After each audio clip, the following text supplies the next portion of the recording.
그래서 아까 김 기자님이 말씀하신 게 맞는 게 지금까지는 우병우가 살아있다라고 추정할 수밖에 없는 것이 살아있어. 그러니까 출두했죠. 그렇죠. 생물학적으로뿐만 아니라 파워가 권력, 있다. 힘이. 여전히. 네. 깜짝이야. 근데 그게 왜 그런 추정을 하냐면 일전에 보도로 나와서 실제로 우병우 전 민정수석이 이 말을 했는지 모르겠지만 보도에 파다하게 나왔던 것이 혼자 죽진 않겠다. 이런 얘기를 했다는 것으로 전언됐잖아요. 민정수석실의 역할이 고위공직자들의 매우 은밀한 비위들을 다 잡고 있는 곳이잖아요. 그래서 이게 컨트롤이 가능한 거 아닙니까? 우리가 뻔히 알다시피. 네. 아마 있을 거예요. 정봉주 파일이 왜 없을 거라고 생각을 하세요? 있겠죠. 그래서 이제 엄청난 파일들이 있을 텐데, 자, 이거 다 내가 그냥 죽진 않겠다. 이거 어딘가에 내가 던지고 죽겠다 그러면은 다 벌벌 떨고 있는, 말씀하신 대로 우리나라 상류층에. 그러니까 사실은 저는 굉장히 검찰이 수사해야 된 첫 번째 고리는 누구냐면 그 장모의 기업, 주식회사 정강부터 우리 김장자 씨라고 이야기 참 많이 나온 그 장모와 최순실의 관계와 아까 이야기한 골프장 직원은 상류층이 아니잖아요. 그렇죠. 내가 본 사실을 얘기했는데 이거는 김경진 의원이 청문회 때 육성 증언을 녹취해 왔던 거예요. 청문회에서 틀었죠. 그러니까 밑에서는 보고 들은 거, 뭐 운전기사라든가 많을 텐데 위에서 틀어지고 있는 그 힘, 우병우의 힘은 분명히 약해지고 있다. 반지의 제왕의 사우론의 힘 같은 거죠. 이제 기운이 빠지고 있어서 여기저기서 제보나 정보가 터져나올 가능성은 높다. 그런데 문제는 그것을 누가 칼자루 휘둘러야 돼요. 이게 지금 법무부 장관 오늘 시끄럽지 않습니까? 법무부 장관 후보. 그리고 이제 조국 민정수석도 흔들고 있지 않습니까? 정권 초기인데. 왜냐하면 검찰 조직 내에서 지금 떨고 있는 사람들이 많다라는 뜻이에요. 아까 얘기한 김진모 지검장의 경우에 이미 우병우 라인으로 분류돼서 좌천 인사 받았고 옷 벗지 않았습니까? 근데 이렇게 지금 차근차근 들어가고 있기 때문에 저는 이 재판이 오늘 시작돼서 진행되고 있는데 그렇다면 시간은 또 6개월 아닙니까? 1심 결론이 나려면 그 전에 뭔가 수사의 개가가 좀 터져 나와야 되는데 지금 우리 봉도사님께서 말씀 주신 것은 좀 긍정적인 시그널들이 일부 있다. 이게 더 본물처럼 나와주길 기대한다. 그런데 우병우는 호락호락하진 않을 것이다. 힘의 균형을 유지하고 있는 뭔가 X파일을 손에 쥐고 있을 가능성이 높다. 이렇게 보는 거죠. 그런데 김 기자님, 기자의 촉으로 보통 이제 우리가 십수년간, 수십 년간 정권의 흐름을 보게 되면 나 혼자 죽지 않겠다라고 하면서 으름장을 놨던 그런 X파일을 쥐고 있는 듯한 사람들이 꽤 있었어요. 결국 아무도 까지 못했거든요. 만약 우병우가 갖고 있다고 한다면 그렇게 되면 그거는 자기와 자기 가족들의 공멸을 얘기하는 거 아닌가요? 예를 들어서 이 권력 신디케이트가 카르텔에 있다고 한다면 그런 사람은 아주 비열한 사람 중에서도 비열한 그냥 너 혼자 죽지 같이 죽으려고 그래? 이러기 때문에 결국은 전체가 폭발하는 경우가 될 텐데 우병우 전 수석이 가족을 담보로 한 그런 모험을 할까요? 만약에 파일이 있다고 한다면. 나 혼자 죽지 않는다라고 해서, 윽박을 질렀던 분들, 몇몇 케이스가 있는데, 근데 우리가 이제 한 가지 좀 냉정하게 바라볼 부분이 있습니다. 검찰이 수사하면 특정 사안에 대해서 100% 깨끗하게 사안을 규명하나요? 그렇지는 않을 겁니다. 아마 현실적인 문제도 있을 거고. 그렇기 때문에 과거에 나 혼자 이런 발언을 했던 분들이 결국은 폭로하지 않았다라고 했는데 그러면 그분은 결국은 본인이 저지른 범죄의 100%에 대한 죄값을 치렀느냐? 그렇지 않았을 겁니다. 적당하게 그렇죠. 적당한 타협선을 찾았을 것이다. 지금 이미 우리는 사실은 국정농단에 대한 수사나 이런 것들이 많이 진행됐기 때문에 지나간 것을 돌아보지 않고 있는데 아까 말씀하신 이 임순 순천향대 교수와 관련된 부분도 그랬지만 독일에 있는 데이빗 윤이라고 하는 사람에 대한 실체도 규명하지 않았습니다. 그렇죠. 어느 순간 그냥 큰 줄기를 따라서 흘러가고 있기 때문에 이제만 안 본 건도 부르지도 않고 있어요. 맞습니다. 나머지 작은 줄기들에 대한 규명은 사실은 시간이 해결해 줄 문제일지도 모르겠습니다. 또 안 본 건 이제만 그 두 문고리 비서관에 대해서도 언론이 수소문을 다양한 방식으로 하고 있지만 드러나지 않고 있거든요. 그렇기 때문에 완벽한 수사와 완벽한 어떤 그 규명 이거를 기대하기보다는 큰 줄기에서 우병우 민정수석을 만약에 그 예로 든다면 우병우 민정수석을 이 법정에서 단죄할 수 있는 그런 부분에 최선을 다하는 게 지금 현재는 제일 중요한 게 아닌가 싶습니다. 지금 기소된 이것을 네, 그렇습니다. 추가는 하지 말고. 그러니까 추가했을 때 뭔가 더 나온다. 그리고 추가했을 때 더 단죄할 수 있는 어떤 형량이 더 늘어날 수 있다. 이런 부분들을 그냥 우리가 막연한 기대 속에서 얘기할 수는 있지만 현실은 좀 다르지 않을까 싶습니다. 그런데 특검이 1차 기각됐을 때 시간도 부족했고 증거 자료도 부족했는데 넘기면서 검찰에다가 그러니까 특검이 시한이 종료되면서 검찰에 시그널을 보내고 있다라고 우리가 얘기했단 말이에요. 그때 검찰에 넘기면서 특수본 2기에 넘기면서 뭐냐면 재청구하게 되면 100% 나온다. 그리고 그때 우병우와 안태근이 전화했다라고 하는 것을 그때 언론 보도가 나오기 시작합니다. 특검이 흘렸죠. 특검이 흘렸죠. 왜냐하면 이 정도까지 우리가 갖고 있는데 구속 기소를 안 해? 이렇게 시그널을 보냈단 말이에요. 맞습니다. 근데 오히려 검찰에서 그걸 받았는데 그걸 뺐죠. 반대로 빼버렸죠. 오히려. 예. 양이 3분의 1로 줄었다라고 했고 양이? 예, 분량 자체가. 아, 양지열인 줄 알구나. 양이.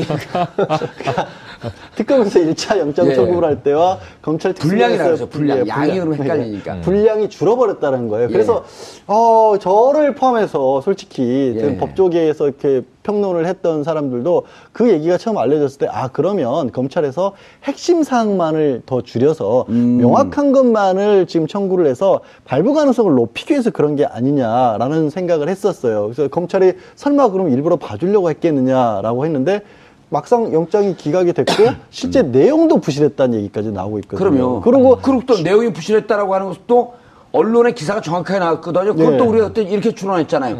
이건 재판부가 흘렸을 것이다. 왜 우리 억울해? 그렇죠. 재판부 입장에서는 판사는 영장을 또 기각하니까 얼마나 국민적인 부담이 그럼요. 있겠어요. 그런데 이거 보면 영장을 내줄 수가 없어. 아니 처음에 이만큼 온 것도 이거 아니야라고 치우는데 더 팍 분량이 60페이지가 20페이지로 물론 네, 분량이 줄어- 다 얘기하는 건 아니지만 예. 양이 다 얘기하는 건 아니지만 그렇단 말이에요. 근데 예. 그래서 이런 부분을 봤었을 때는 아직까지도 사실 특검이나 검찰 특별수사본부에서 제대로 우병우 전 수석을 수사했는지까지도 저는 퀘스천 마크를 솔직히 달고 싶고요. 한 가지 문제는 뭐냐면 조금 전까지 말씀하셨던 그런 엑스파일 같은 그런 것들 이런 걸 공개를 하려면 이런 거죠. 사실 악을 저지르는 자들에게 우리가 영화에서 나오는 게 정상적인 수사 절차를 가지고 접근을 하면 이 사람들은 정상적인 수사 절차를 다 깨고 있는 사람들끼리 뭘 빠져나가는지도 다 알고 있어요. 그래서 우리가 흔히 뭐 헐리우드 영화 같은 거 보면 이게 법 질서를 법으로 안 되니까 막 우리가 이 말하는 영웅 같은 사람들이 나와서 법은 너희를 용서해줬죠. 우린 용서 못해. 이런 게 나오잖아요. 이것이 법이다라는 영화 있었죠. 뭐 그런 게 나오는 이유가 뭐냐면 정상적인 어떤 이게 정권이 지금 문재인 정권이 됐고 조국 민정수석이나 이른바 진짜 법의 절차와 내용에 따라서 집행을 하는 사람들이 깨 부수기에는 이쪽의 악이 너무나 공고할 수 있다는 거예요. 이쪽은 그런 정상적인 절차를 밟으며 살아왔던 적이 없거든요. 여기는 어떻게 하면 틀어서 왜곡시켜서 정권의 입맛에 맞는 거면 예를 들어서 문체부 감사 같은 거 했을 때도 사람들 불러다가 영장도 없이 신체 수색 다 해가면서 모욕감 줘가면서 쫓아냈거든요. 예, 양말 벗어 신발 벗어. 이런 거를 아니, 신발을 먼저 벗었네요. 신발 벗고 양말 벗고. 생각해보세요. 이런 거를 조국 민정수석이 하겠습니까? 근데 이 사람들은 그렇게 하지만 안 나오는 사람들이거든요. 그러니까 사실은 이런 어려움이 있어요. 예. 악은 악으로 깨야 된다는 얘기는 아니지만 그렇죠. 좀 어려움이 더- 있다는 거죠. 청와대 정청래처럼 이렇게 좀 파이터들이 좀 들어갔었으면 하는 그런 아쉬움이 좀 있네요. 조금 그런 면도 없잖아요. 그러니까 그렇다고 제가 악을 하라는 건 아닙니다. 예. 그러니까 그게 어렵다는 거예요. 정청래 의원이 모든 것을 내려놓는 심정으로 행정관으로 들어갔었으면 참 좋았을 텐데.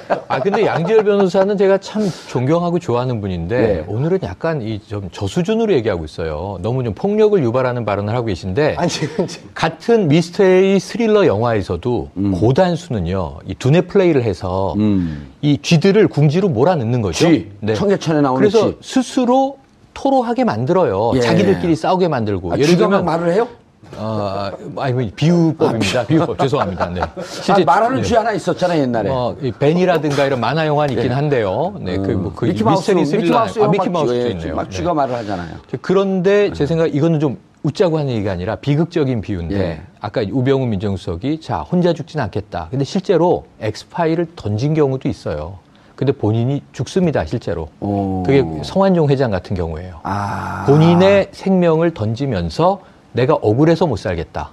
같이 담합했는데 왜 나만 죽어야 되니? 하고 메모를 던지잖아요. 거기 김기춘도 있어요. 예. 빠져나가죠. 그 실제로 이제 외유 나갈 때 홍준표도 있어요. 홍준표도 있습니다. 예. 지금 이제 걸려 있죠, 대법에. 어떻게 될지 지켜봐야 되는 거고. 그 중에 이제 이 처벌을 받은 사람은 이제 이완구 전 총리 같은 사람.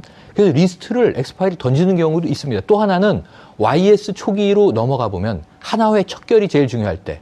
지금 우병우 사단 척결 얘기했는데 하나회 척결 얘기할 때 군 내부의 대령이 군 아파트에 뿌린 적도 있습니다. 하나회 명단을. 그 대단한 사건이었어요, 당시에. 그렇죠. 하나회를 하나하나 지금 잡아내야 되는데 이것이 하나회다. 군 내부에 그래도 고급 장교가 명단을 뿌렸던 적도 있었어요. 그래서 저는 지금 이 정권 교체 초기 지금 36일, 37일 지나고 있는데요. 이 상황에서 조금 더 압력을 가해야 한다. 압력을 가하면 어디선가 뭔가 파열음이 나고 튀어나온다. 그런데 이것은 아까 음모론으로 돌아가면 몸통이 살기 위해서 자, 우병우 쳐야겠네.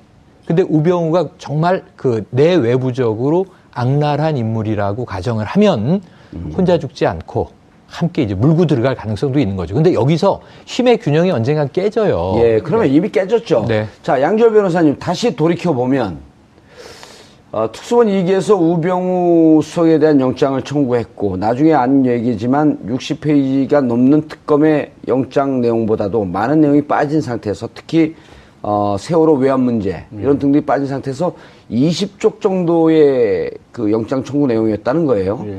그것도 이제 억울하니까 뭐 이제 그런 기사가 나왔겠죠. 그런데 그 영장 청구하는 날이 목요일인가 금요일쯤이었었는데 금요일 날 검찰에서 느닷없이 고영태한테 전화를 합니다. 그렇죠. 그러니까요. 출두해라. 예. 그래서 출두하는데 월요일 날 출두해라. 그러니까 월요일 날 내가 바쁩니다. 그래갖고 김용민 변호사가 고영태를 변론하고 있던 민변의 김용민 변호사가 그 돼지 김용민 말고요. 네, 그렇죠. 변호사 김용민. 김용민 변호사가 전화를 합니다. 일정 조정한다고. 그리고 또 월요일 날도 또 전화를 해요. 그럼 내일 나가겠습니다. 그런데 금요일 날 유독 이상하게 월요일 날 나오라고 계속 요구를 했다는 거예요. 그래갖고 일정 조정하는데 일요일 날 전화 한두 통 안 됐다고 해서 느닷없이 쳐들어가죠. 월요일 날 밤에 고영태 집을 급습을 해서 바로는 문을 뜯고 문짝을 9시, 10시, 11시 사이에 체포영장 집행을 합니다. 긴급 체포.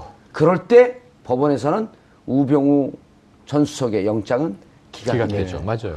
아니, 이게 정치적 사건이 나니까 연예인 대마초 사건이 나는 것처럼 뭔가 물타기 하는 듯한 냄새.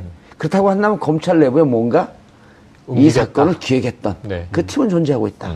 그러니까 이런 부분들이 자꾸 나오는 게 정말로 답답한데 아직까지도. 그러니까 사실 아니, 우리 추정이에요, 추정. 아니, 추정이죠. 추정. 그러니까 우리도 지처럼 찍찍찍찍거리면서 추정하는 거야. 하고 많은 날 중에 하고 많은 날 중에 월요일. 왜 그날 예. 하필 절묘하게 시차도 한 4시간인가 차이 났었나요? 그때 당시에 그렇게 나오는가 사실 국민들로서는 답답한 거죠. 그게 아니려면 사실 검찰이라고 하는 조직이 얼마나 어마어마한 조직입니까? 그럼요. 그리고 저는 그럴 사정이 있었더라도 사실은 의혹을 주지 않기 위해서도 그 시점은 피해야 됐어요. 아니 고영태가 무슨 거기 가서 사건을 저지르고 있었습니까?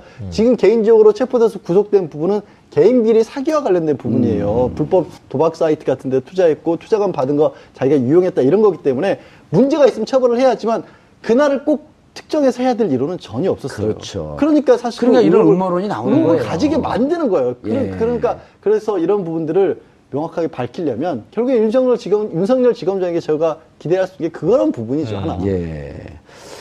네. 김 기자님. 네. 그런데 지금 이 기소된 혐의도 어찌 보면 이제 아까 우리 최영일 평론가께서는 이 정도쯤 되면 뭐 집행유예라고 이렇게 이제 아주 조심스럽게 또 예단해봤지만 여기에 이석수 특별감찰관 찍어내는 문제. 네네. 그 다음에 지금 문체부 고위급 인사 이동에 관한 메모지들.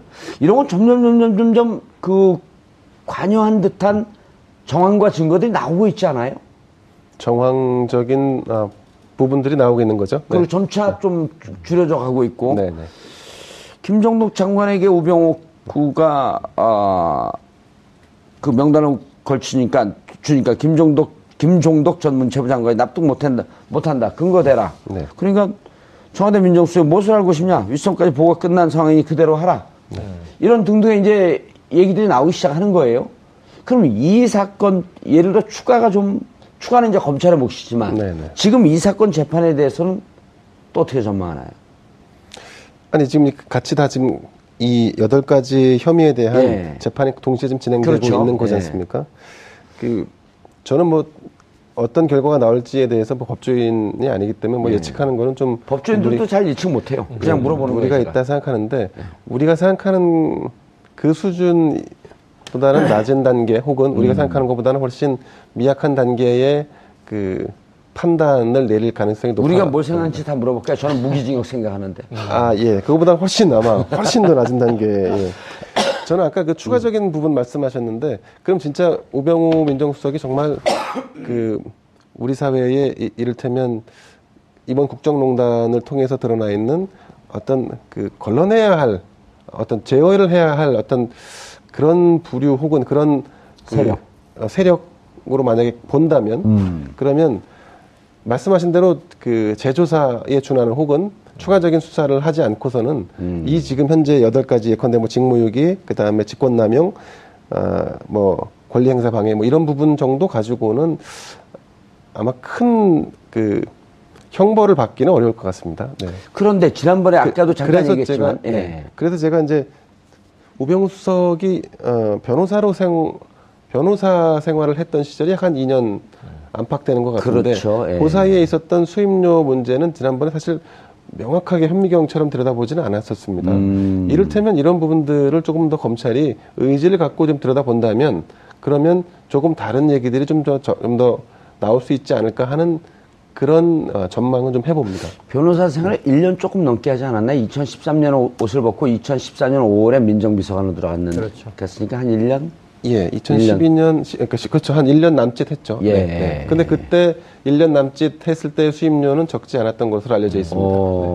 네. 근데 그게 위법한가요? 그러니까 수임료, 과대 수임료를 받게 된다는 것은 예컨대 어떤 특정 기업이 많은 범법 사실을 가지고 있는데 그거를 좀 전관 차원에서 좀 가리겠다 혹은 좀 형량을 줄이겠다 이런 차원에 접근을 하게 되니까 아무래도 문제점은 발견될 수 있겠죠.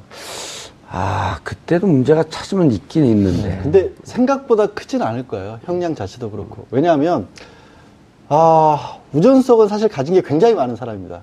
가족이 돈도 공직자 중에서 가장 많이 신고를 했던 5천억을 신고를 했죠. 그리고 검찰에서 최고위까지 검사장 승진에 탈락한 게 자기 인생의 유일한 좌절이었을 정도로 잘 나갔던 사람입니다. 예. 그래서 되게 이 말씀이 좀 이상하게 들릴 수도 있지만 비리를 저지를 이유가 별로 없었던 사람이에요.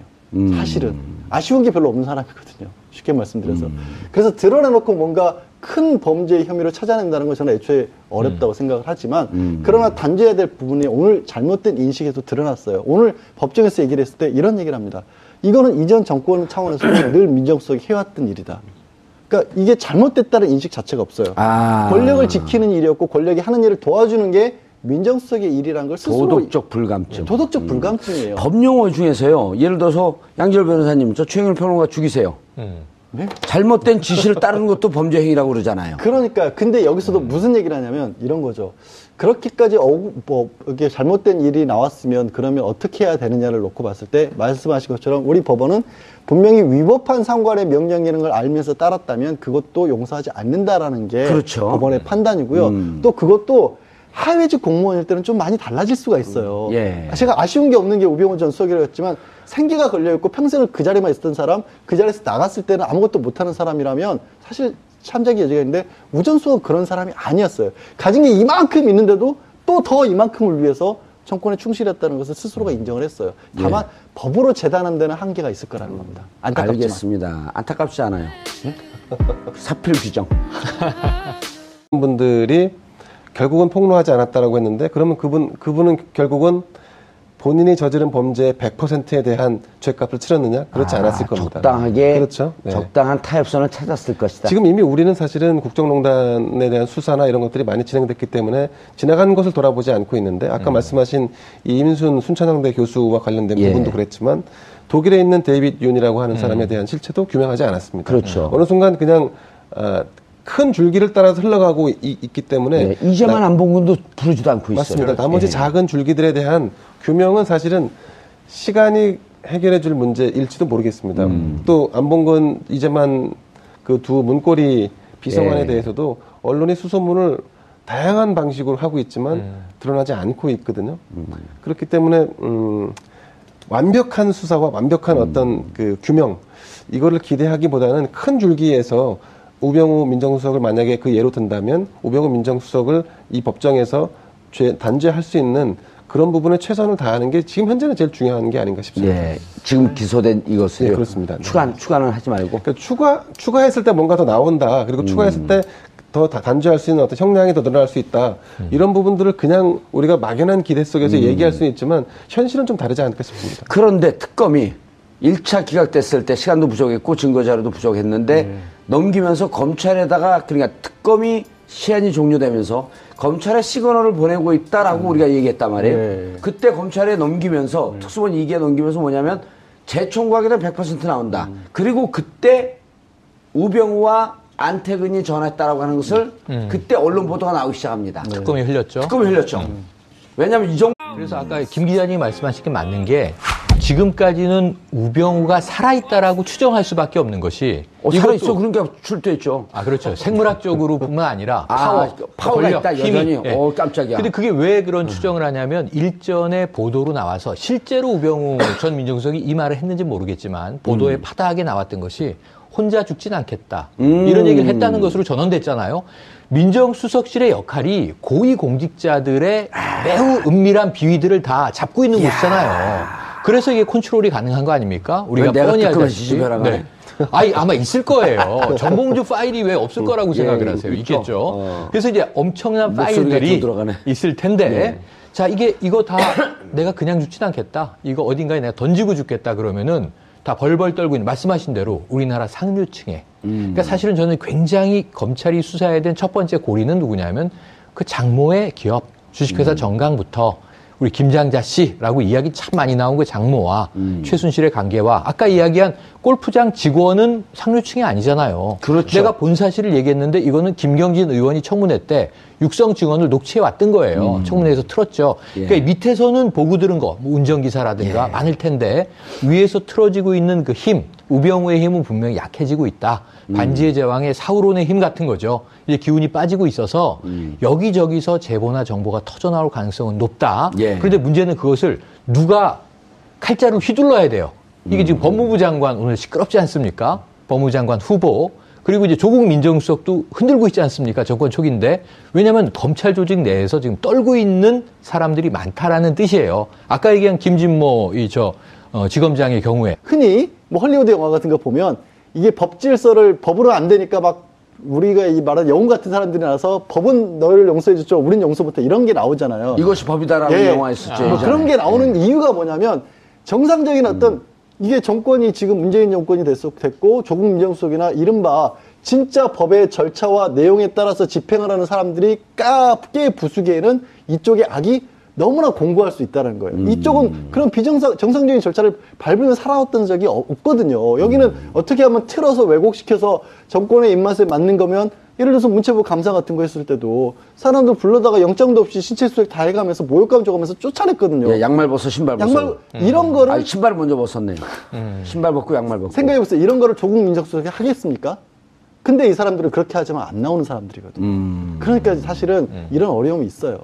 악은 악으로 깨야 된다는 얘기는 아니지만 그렇죠. 어려움이 있다는 거죠. 청와대 정청래처럼 이렇게 좀 파이터들이 좀 들어갔었으면 하는 그런 아쉬움이 좀 있네요. 조금 그런 면도 없잖아요. 그러니까 그렇다고 제가 악을 하라는 건 아닙니다. 그러니까 그게 어렵다는 거예요. 정청래 의원이 모든 것을 내려놓는 심정으로 행정관으로 들어갔었으면 참 좋았을 텐데. 근데 양지열 변호사는 제가 참 존경하고 좋아하는 분인데 오늘은 약간 좀 저수준으로 얘기하고 있어요. 너무 좀 폭력을 유발하는 발언을 하고 계신데 같은 미스테리 스릴러 영화에서도 고단수는요 이 두뇌 플레이를 해서 이 쥐들을 궁지로 몰아넣는 거죠. 청계천에 나오는 그래서 쥐. 스스로 토로하게 만들어요. 자기들끼리 싸우게 만들고. 예를 들면 말을 해요? 비유법입니다. 비유법. 죄송합니다. 네. 실제 말하는 쥐 하나 있었잖아요, 옛날에. 이 벤이라든가 이런 만화 영화는 있긴 한데요. 네, 미키마우스, 미스테리 스릴러. 미키마우스도 있네요. 막 쥐가 말을 하잖아요. 그런 정도까지 우리가 갖고 있는데 구속 기소를 안 해? 이렇게 시그널을 보냈단 말이에요. 맞습니다. 근데 오히려 검찰에서 그걸 받았는데 그걸 뺐죠. 반대로 빼버렸죠. 오히려. 양이 3분의 1로 줄었다라고 했고 양이? 분량 자체가. 양지열인 줄 알구나. 양이. 특검에서 1차 영장 청구를 할 때와 검찰 분량이라고 해서 분량. 양이 그러면 헷갈리니까. 분량이 줄어버렸다는 거예요. 그래서 저를 포함해서 솔직히 법조계에서 이렇게 평론을 했던 사람들도 그 얘기가 처음 알려졌을 때 그러면 검찰에서 핵심 사항만을 더 줄여서 명확한 것만을 지금 청구를 해서 발부 가능성을 높이기 위해서 그런 게 아니냐라는 생각을 했었어요. 그래서 검찰이 설마 그럼 일부러 봐주려고 했겠느냐라고 했는데 막상 영장이 기각이 됐고 실제 내용도 부실했다는 얘기까지 나오고 있거든요. 그럼요. 그리고 또 내용이 부실했다라고 하는 것도 언론의 기사가 정확하게 나왔거든요. 그것도 우리가 그때 이렇게 추론했잖아요. 이건 재판부가 흘렸을 것이다. 왜 우리 억울해? 그렇죠. 재판부 입장에서는 판사는 영장을 또 기각하니까 얼마나 국민적인 부담이 있겠어요. 그런데 이거 보면 영장을 내줄 수가 없어. 아니 처음에 이만큼 온 것도 이거 아니야라고 치우는데 더 팍 분량이 60페이지가 20페이지로 물론 분량이 줄어- 다 얘기하는 건 아니지만 양이 다 얘기하는 건 아니지만 그렇단 말이에요. 근데 예. 그래서 이런 부분을 봤었을 때는 아직까지도 사실 특검이나 검찰 특별수사본부에서 제대로 우병우 전 수석을 수사했는지까지도 저는 퀘스천 마크를 솔직히 달고 싶고요. 한 가지 문제는 뭐냐면 조금 전까지 말씀하셨던 그런 엑스파일 같은 그런 것들 이런 걸 공개를 하려면 이런 거죠. 사실 악을 저지르는 자들에게 우리가 영화에서 나오는 게 정상적인 수사 절차를 가지고 접근하면 이 사람들은 정상적인 수사 절차를 다 깨고 있는 사람들께 뭘 빠져나간지도 다 알고 있어요. 그래서 우리가 이미 우병우 라인으로 분류돼서 좌천 인사 받았고 옷 벗지 않았습니까? 근데 이제 이렇게 지금 차근차근 들어가고 있기 때문에 저는 예. 이 재판이 오늘 시작돼서 진행되고 있는데 그렇다면 시간은 또 6개월 아닙니까? 1심 결론이 나려면 그 전에 뭔가 수사의 개가가 좀 터져 나와야 되는데 지금 우리 봉도사님께서 말씀 주신 것은 좀 긍정적인 시그널들이 일부 있다. 이게 더 본물처럼 나와주길 기대한다. 그런데 우병우는 호락호락하진 않을 것이다. 힘의 균형을 유지하고 있는 뭔가 X파일을 손에 쥐고 있을 가능성이 높다. 이렇게 보는 거죠. 그런데 김 기자님 기자의 촉으로 네네. 보통 이제 우리가 십수년간 수십 년간 정권의 흐름을 보게 되면 나 혼자 죽지 않겠다라고 하면서 으름장을 놨던 그런 엑스파일을 쥐고 있는 듯한 사람들이 꽤 있었어요. 결국 네네. 아무도 까지 못했거든요.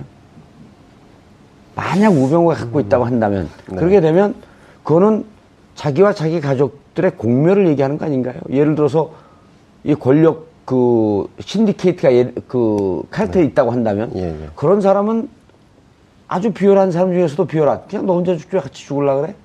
이러기 때문에 결국은 전체가 폭발하는 경우가 될 텐데 우병우 전 수석이 가족을 담보로 한 그런 모험을 할까요? 만약에 파일이 있다고 한다면. 나 혼자 죽지 않는다라고 해서 윽박을 질렀던 분들 몇몇 케이스가 있는데 근데 우리가 이제 한 가지 좀 냉정하게 바라볼 부분이 있습니다. 검찰이 수사하면 특정 사안에 대해서 100% 깨끗하게 사안을 규명하나요?